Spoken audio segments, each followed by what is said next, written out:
Viewers அனைவருக்கும் நமஸ்காரங்கள். Viewers அனைவருக்கும் இனிய அக்ஷய திருதியை நல்வாழ்த்துக்கள். இன்றைக்கி இந்த வீடியோ எதை பற்றியது அப்படின்னு பார்த்தீங்கன்னா, அக்ஷய திருதியை பற்றிய வீடியோ தான் இது. அக்ஷய திருதினாலே எல்லாருக்கும் ஞாபகம் வர்றது என்ன ஒரு விஷயம் ஞாபகம் வரும்னா, தங்கம் வாங்கணும், நகைகள் ஆபரணங்கள் வாங்கணும் அப்படின்னு தான் என்ன பண்ணுவான்னா இன்ன வரைக்கும் எல்லாமே என்ன பண்ணுறான்னா ஃபாலோ பண்ணுறான். ஆனால் அக்ஷய திருதினா என்ன, அந்த நாளில் நம்ம என்ன செய்யணும் அப்படிங்கிறத பற்றி என்ன பண்ணுவோன்னா இப்போ விரிவாக இந்த பதிவில் பார்ப்போம்.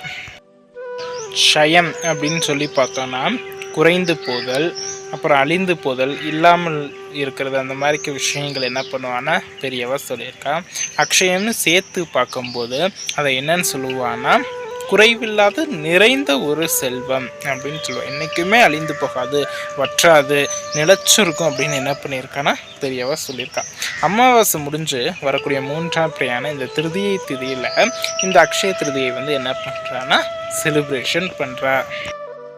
இந்த அக்ஷய திருதியில் வேறு என்ன சிறப்பு இருக்குது அப்படின்னு சொல்லி பார்த்தோன்னா, ஆதிசங்கரர் கனகதார சோஸ்திரம் பாராயணம் பண்ணது, அதாவது கனகதார சோஸ்திரத்தை எழுதுனது இந்த நாள் அப்படின்னு சொல்லுவாள். அந்த தங்க நெல்லிக்கனை கிடைத்ததும் இந்த நாள் தான் அப்படிங்கிறத என்ன பண்ணுவான்னா சொல்லுவாள். அடுத்து என்ன சொல்லுவான்னா, பரசுராமர் அவதரித்த ஒரு திருநாள் அப்படின்னு என்ன பண்ணுவான்னா இந்த அக்ஷய திருதியை சொல்கிறான். மகாபாரதத்தில் திரௌபதிக்கு கிருஷ்ண பரமாத்மா கோவிந்தரேன்னு கூப்பிடவும் வஸ்திரம் கொடுத்து திரௌபதியோட மானம் காப்பாற்றப்பட்ட ஒரு நாள் அப்படின்னு இந்த அக்ஷய திருதியை என்ன பண்ணுறான்னா சொல்கிறா. பாண்டவர்கள் காட்டில் இருக்கும்போது அவங்களுக்கு அக்ஷய பாத்திரம் கிடைச்சதும் இந்த அக்ஷய திருதியில் தான் அப்படின்னு என்ன பண்ணியிருக்கேன்னா பெரியவா சொல்லியிருக்கா. நான் அப்போ இந்த அக்ஷய திருதிங்கிறது நிறைய செல்வங்கள், நமக்கு தேவையான செல்வங்கள் கிடைத்த ஒரு அற்புதமான நாள் அப்படின்னு என்ன பண்ணியிருக்கேன்னா இந்த வீடியோவில் இவ்வளோ நேரம் சொன்னேன். ஸோ அதை வச்சே எல்லாருக்கும் தெரிஞ்சிருக்கும். அப்போ இந்த அக்ஷய திருதிய நாளில் நம்ம தாயாரை பிரார்த்தனை பண்ணுறது அப்படிங்கிறது என்னென்னா ரொம்ப விசேஷம் அப்படிங்கிறது தெரிஞ்சிருக்கும். அக்ஷய திருதிய நாளில் தங்கம் வாங்குவதை தவிர்த்து தானம் செய்வது ரொம்பவே விசேஷம் அப்படின்னு என்ன பண்ணியிருக்கேன்னா பெரியவாலாம் சொல்லியிருக்கா. அதாவது ஒரு விஷயம் யோசிச்சு பாருங்களேன், தங்கத்தை நம்மளுக்கு என்ன பண்ணுறான்னா கொடுக்குறா. அப்போ நகைக்கடைக்காரவங்க எப்படி இருக்கான்னு சொல்லி பார்த்தோன்னா இந்த டயத்தில் ரொம்பவே லாபகரமான ஒரு செல்வத்தை ஏற்றா அப்படின்னு சொல்லி பார்க்குறோம். அப்போ எல்லாம் கேட்குறீங்க, காசு கொடுத்து தானே வாங்குகிறோம், அவாட்ட நம்ம என்ன ஃப்ரீயாகவா வாங்குகிறோன்னு சொல்லி கேட்பீங்க. அது எப்படி தானமாகும், அவளுக்கு எப்படி செல்வம் சேருன்னு கேட்பீங்க. இந்த அக்ஷய திருதியை நாளில் தான் என்ன பண்ணுவான்னா தள்ளுபடின்னு சொல்கிறான். தள்ளுபடி ஒரு 10 ரூபா 20 ரூபா குறைச்சாலுமே அது எதில் தான் வருதுன்னா இந்த தான அடிப்படையில் தான் வருது. ஸோ நம்மளுக்கு அவள் ஒரு விஷயத்தை சாக்ரிஃபைஸ் பண்ணி தரும்போது அவளுக்கு என்ன ஆகுதுன்னா அங்கே லாபம் கிடைக்குது. இன்றைக்கி நம்மளால் முடிஞ்ச யாரோ ஒருத்தருக்கு என்ன பண்ணணும்னா தானம் செய்யணும். தானம் செய்யும்போது நம்மளோட செல்வங்கள் நம்மளுக்கு என்ன ஆகும்னா அக்ஷயமாக, அதாவது குறைவில்லாமல் அழிவில்லாமல் இருக்கும் அப்படிங்கிறது என்னென்னா பெரியவாவோட வாக்கு. இது மட்டும் இல்லாமல் இன்றைக்கி என்ன பண்ணுவேன்னா கனகதார ஸ்தோத்திரம் பாராயணம் பண்ணுறது அப்படிங்கிறது என்னென்னா ஒரு வழக்கமாகவே வச்சுருப்பாள். பொதுவாகவே எந்த ஒரு பண்டிகைனாலும் ஆற்றுல ஸ்லோகம் பாராயணம் பண்ணுறதுங்கிறது ரொம்ப விசேஷம். இப்போலாம் டெக்னாலஜி டெவலப்மெண்ட் ஆனதுனால எல்லாம் என்ன பண்ணிடுறேன்னா ஆடியோவாவோ இல்லை வீடியோவாவோ என்ன பண்ணிடுறான்னா ப்ளே பண்ணிவிட்டு போயிடுறான். ஆனால் நம்ம உட்காந்து அதை பாராயணம் பண்ணுறதுங்கிறது அவ்வளோ ஒரு விசேஷம் அப்படின்னு என்ன பண்ணுவான்னா சொல்லுவாள். அது மட்டும் இல்லாமல் இன்றைக்கி என்ன வாங்கலாம் அப்படின்னு சொல்லி பார்த்தோன்னா, இப்போ புதுசாக யாரோ வீடு கட்ட போகிறாங்க, வீட்டுக்கு தேவையான பொருட்கள்லாம் என்ன பண்ணலான்னா இந்த மாதிரிக்க சமயத்தில் வாங்கலாம். மொத்தமாக வாங்கலைனாலும் இன்றைக்கி ஏதோ ஒரு பொருள் என்ன பண்ணலான்னா வாங்கலாம். அடுத்து என்ன வாங்கலாம் அப்படின்னு சொல்லி பார்த்தோன்னா, இப்போ கல்யாணத்துக்கு பேசியிருக்காங்க அப்படிங்கும்போது திருமணத்துக்கு தேவையான பொருள் ஏதோ ஒன்று என்ன பண்ணலான்னா இந்த நாளில் வாங்கலாம். மேலும் நம்மளால் முடிஞ்ச வகையில் யாருக்கும் ஒருத்தருக்கு என்ன பண்ணலான்னா தானம் பண்ணலாம் அப்படின்னு சொல்லியிருக்காங்க.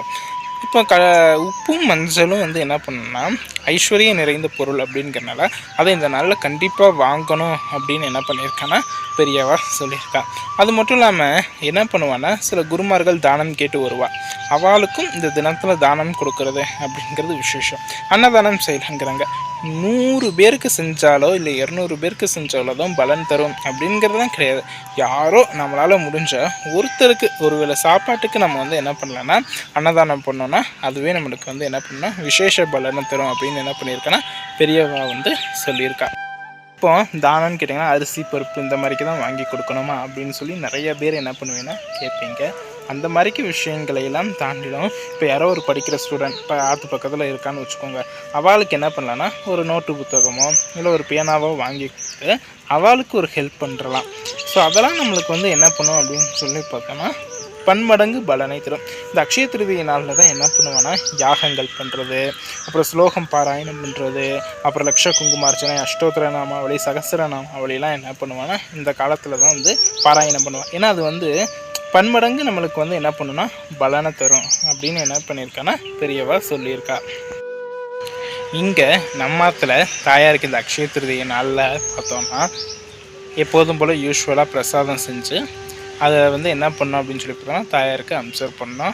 தாயாருக்கு இன்றைக்கி விசேஷமாக என்ன பண்ணோம்னா மடிசார் புடவை வந்து சாத்துப்படி என்ன பண்ணியிருக்கோன்னா அலங்காரம் பண்ணியிருக்கோம். மடிசார் புடவை சாத்தி அலங்காரம் பண்ணியிருக்கோம். இது நார்மலாக 9 கஜம் 10 கஜம் மடிசாரில் 12 கஜம் புடவையை வாங்கி என்ன பண்ணியிருக்கோன்னா தாயாருக்கு இன்றைக்கி சாத்துப்படி பண்ணியிருக்கோம். இன்னொன்று நிறைய பேர் கேட்குறீங்க, தாயாருக்கு வஸ்திரத்தை வந்து கட் பண்ணிட்டு தான் வந்து என்ன பண்ணுறீங்களா சாத்துறையில அப்படின்னு சொல்லி கேட்குறீங்க. ஏன்னா தாயார் வந்து சின்ன அளவில் தானே விக்கிரகம் இருக்குது, எப்படி நீங்கள் சாத்துப்படி பண்ணுறீங்கன்னு நிறையா பேர் கேட்குறீங்க. 12 கஜ புடவையாக இருந்தாலும் சரி, அது வந்து நார்மல் 5 மீட்டர் புடவையாக இருந்தாலும் சரி, மடிசாரில் 6 கஜ புடவையாக இருந்தாலும் சரி, 9 கஜமாக இருந்தாலும் சரி, புடவையை எக்காரணம் கொண்டும் என்ன பண்ண மாட்டோம்னா கட் பண்ண மாட்டோம். அது எப்படி இருக்கோ அப்படியே ஃப்ளீட்ஸ் வச்சு தான் தாயாருக்கு சாத்துப்படி பண்ணுறதுங்கிறது வழக்கம். ஏன்னா ஆற்றுக்கு யாரோ வரானா தாயாரோட பிரசாதமாக அவளுக்கு என்ன பண்ணலான்னா அந்த புடவையை கொடுக்கலாம்.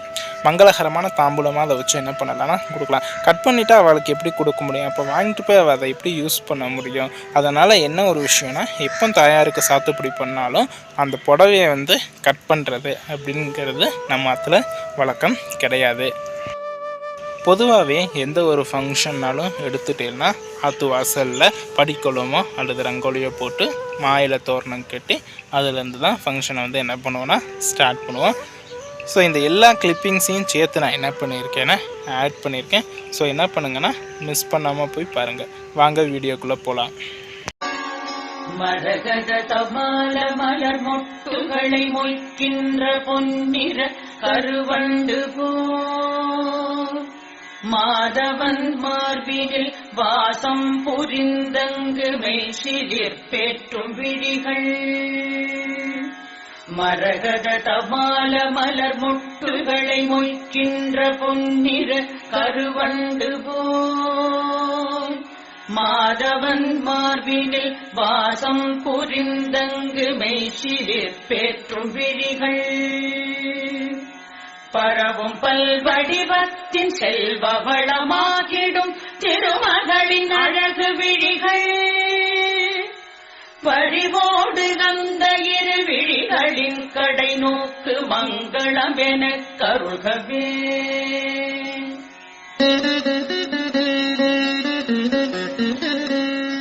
நீலமாமலரினில் உள் சென்று வெளிவந்து உலவிடும் பெண் வண்டு போல் நீலமாமுகில் வண்ணன் திருமுகம் காண்கின்ற ஆசையாய் மேல் சுழன்று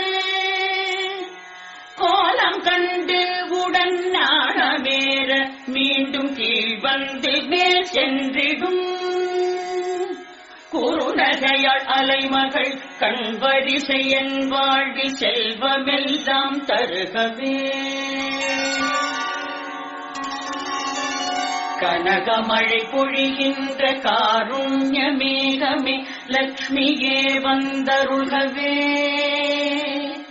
கனகதாரை என்னும் துதி கேட்டு வாழ்விலே ஐஸ்வர்யம் தந்தருள்கவே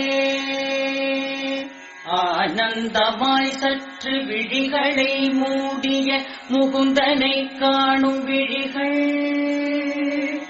ஆனந்தம் தந்தபடி இமை சிறிதும் அசையாது இனிமையை பார்க்கும் விழிகள்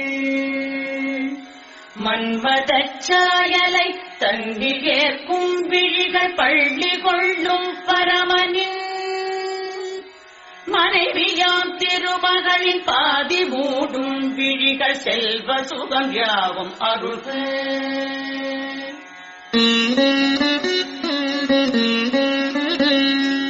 எந்த கடை பார்வை நாரணனின் கௌஸ்துப மார்பினில் வாழ்கின்றதோ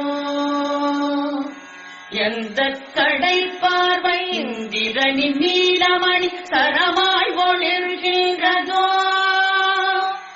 எந்த கடை பார்வை சுந்தர திருமாலின் தேவைகளை தருகின்றதோ,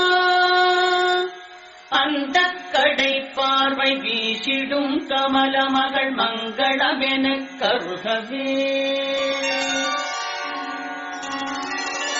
கனகமழை பொழிகின்ற காருண்ய மேகமே லக்ஷ்மியே வந்தருகவே. கனகதாரை என்னும் துளி கேட்டு வாழ்விலே ஐஸ்வர்யம் தந்தருகவே.